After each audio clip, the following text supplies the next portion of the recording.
ৰঙা জোতা।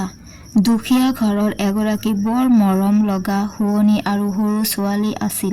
তাই দুখীয়া ঘৰৰ আছিল বাবে গৰমৰ দিনত সুদা ভৰিৰে খোজ কাঢ়িব লগা হৈছিল আৰু ঠাণ্ডা দিনত গধুৰ কাঠৰ জোতা এযোৰ পিন্ধিব লগা হৈছিল।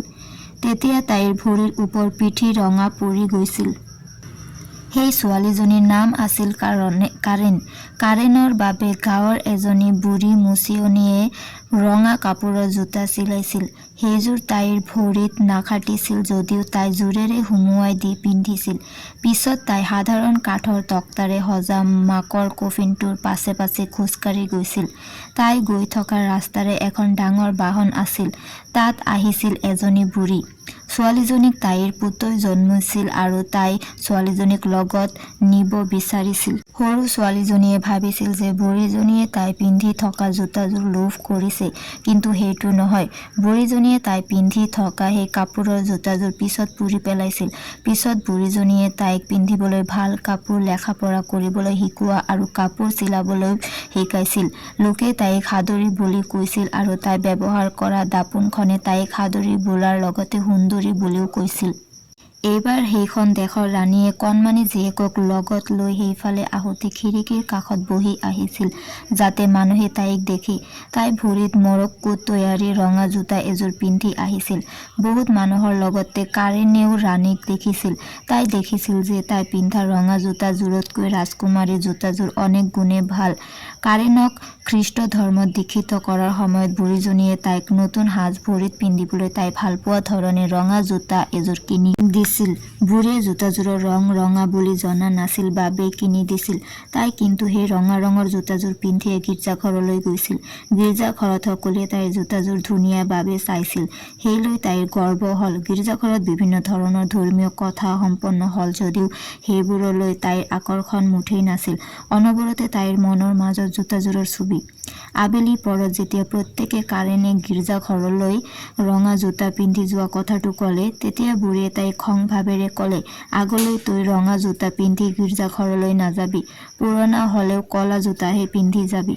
পিছৰ দেওবাৰটো আছিল পবিত্ৰ ভোজৰ দিন। সেইদিনাও তাই ৰঙা জোতাহে পিন্ধিলে।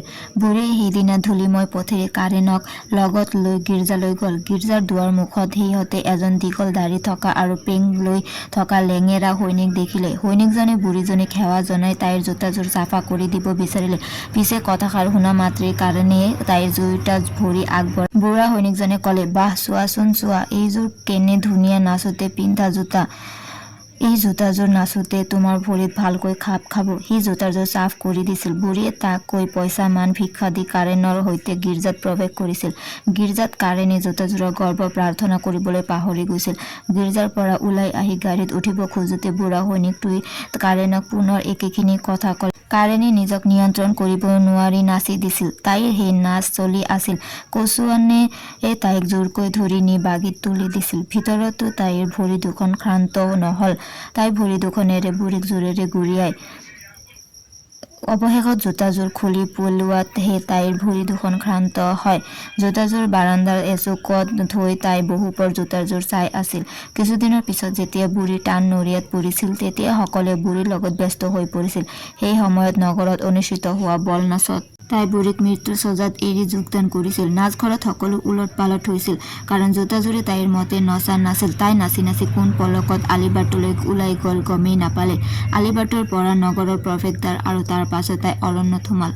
হাবিখনত তাই দেখিছিল যে তাত এটা উজ্জ্বল বস্তু আছে। তাই প্ৰথমতে যোন বুলি ভবা সেই বস্তুটো আছিল সেই বুঢ়া সৈনিকজনৰ মুখখন। সেইবাৰো বুঢ়া সৈনিকজনে তাইক একেখিনি কথা কৈছিল। কাৰেণে ভয় খাই সেই ৰঙা জোতাযোৰ খুলি দলিয়াই দিব খুজিছিল, কিন্তু পৰা নাছিল।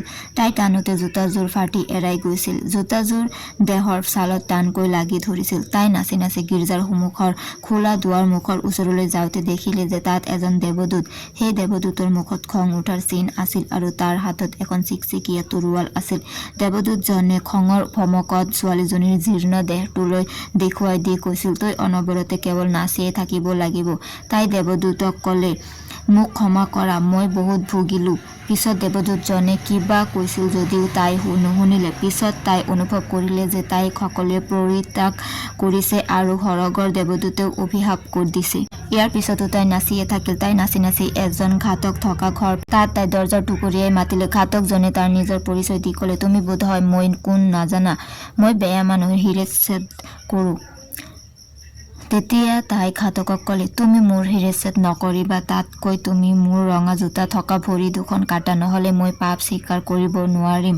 ভৰি দুখন কাটিবলৈ তাই ঘাতকক কাতৰ অনুৰোধ কৰি পিছত ঘাতকে তাইৰ ৰঙা জোতা থকা ভৰি দুখন কাটে। দেহৰ পৰা বিচ্ছেদ হৈ ভৰি দুখনে নাচিব এৰা নাছিল। পিছত তাই পেং লৈ য'তে যায় আগত সেই ভৰি দুখন দেখা দিয়ে।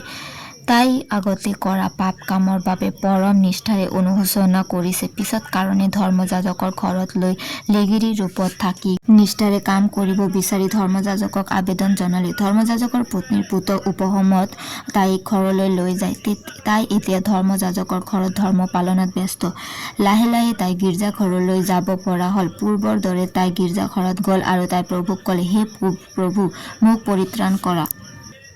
ঠিক সেই সময়তে এজন দেৱদূত সেই ঠাইত ওলাল। চাৰিওফালে পোহৰ, গীৰ্জাৰ পৰিৱেশ শান্ত, বাজিছিল গীৰ্জাৰ প্ৰাৰ্থনাৰ ধ্বনি, হোমধুৰ গীত আৰু ভায়োলিনৰ শব্দ।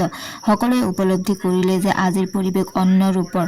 প্ৰাৰ্থনাৰ মাজতে কোনোবাই কাৰেণৰ কথা উলিয়ালে। তাইও তাইৰ উপস্থিতিৰ কথা কৈ প্ৰভুক স্মৰণ কৰিলে। পিছত দেৱদূতৰ সৈতে তাই অদৃশ্য হৈ পৰিল। সূৰ্যৰ ৰশ্মি অহা বাটেৰে তাই সৰগলৈ গুচি গ'ল। তেতিয়াৰ পৰা কোনেও আৰু ৰঙা জোতাযোৰৰ কথা নুলিয়ায়।